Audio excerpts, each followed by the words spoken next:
The Hawk Performance Street and Race Pads that I've got here today are going to be a good option for the Performance Pack GT owners out there looking to further enhance their already improved braking performance to the highest level without losing streetability. Now, brake pad jobs aren't anything crazy here, and for that, you're going to be looking at an easy 1 out of 3 wrenches on our difficulty meter here, about a 2-hour job.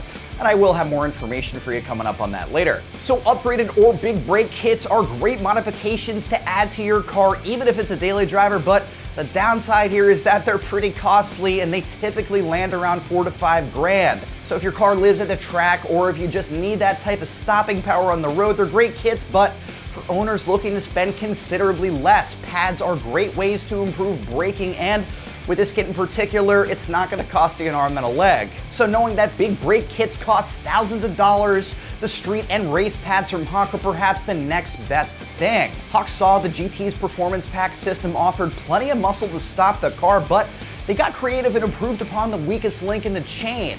Now they're able to combine the two best characteristics of a big expensive brake kit into these considerably less expensive pads here. Now that would be the streetability and track or road course levels of stopping power, and they did this by creating their own take on a semi-metallic race pad, which I will talk about soon. So you've been shopping around for pads, you see tons of options out there, and there's plenty of buzzwords to make it confusing, and we'll simplify it here, guys. You basically have 4 choices or materials when it comes to brake pads. You've got organic, ceramic, semi-metallic, or a full metallic or a sintered style.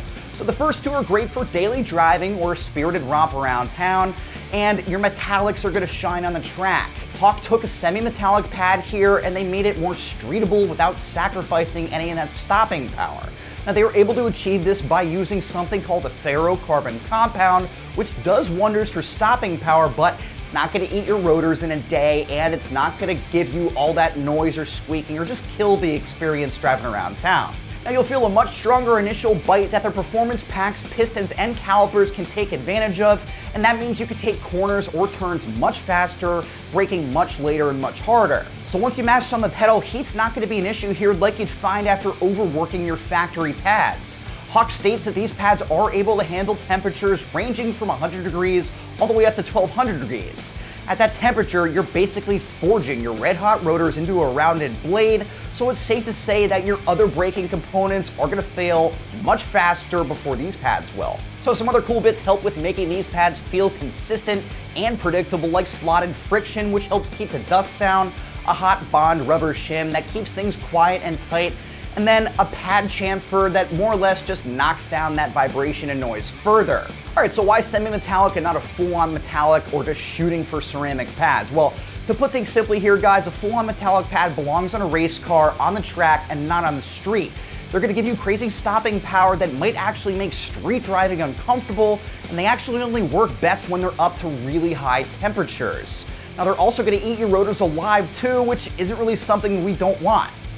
Ceramics are basically a good factory upgrade that lasts long, they run quieter and give a little bit more stopping power.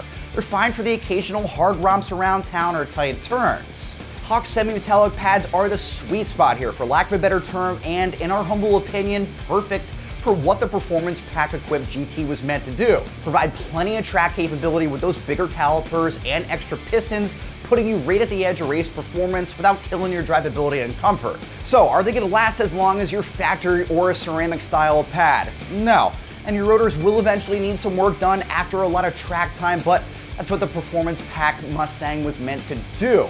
So if that's what you're looking for, then look no further, guys. These are exactly what you want. Pricing wise here, expect to spend a little over 150 bucks for these pads, and compared to big brake kits, that's literally pennies on the dollar. Compared to OEM pads, you're actually spending a lot less because Ford charges about 340 bucks per pad for the Performance Pack GT's replacements, which is just downright ridiculous. When it comes time to install your pads, this is not anything crazy, just like I said a little bit before. You're looking at a straightforward 1 out of 3 wrenches on our difficulty meter here, about a 2-hour job. But looking ahead, guys, you are going to need a jack and jack stands, basic socket set, a torque wrench, and then a slim punch just to get the pins off of your caliper. And getting started, you're going to want to get your car off the ground and work on removing your wheels and tires. Now once you're done there, you're going to want to get your punch and then either a ball peen or a mallet to give them a little bit of love in order to work them out to the back of the caliper, and repeat the process on the bottom one, then simply just pull them out from the back. So those two pins are going to be holding a clip in that sits right on the edge of your rotor vanes, where you can then remove that as well. Once that's completed, guys, you'll need to remove the bolt from the rear of the brake assembly. And once that's freed up, you're not going to be looking at anything else nuts aside from pulling the existing pads out and replacing them with your new Hawks. Reinstall everything in the reverse order, and I will throw it out there, it's really important with most, if not all, pads that you'll need to follow whichever manufacturer's break-in procedure. Now, this will come with some information on how to do so, and you'll need to really pay attention to the break-in procedure. That's to ensure that they give you the best performance and the longest life possible. Alright, so that'll wrap up my quick review of Hawk Performance's street and race front brake pads fitting the 2015 through 2017 Performance Pack equipped Mustang GT. That can be found right here at AmericanMuscle.com.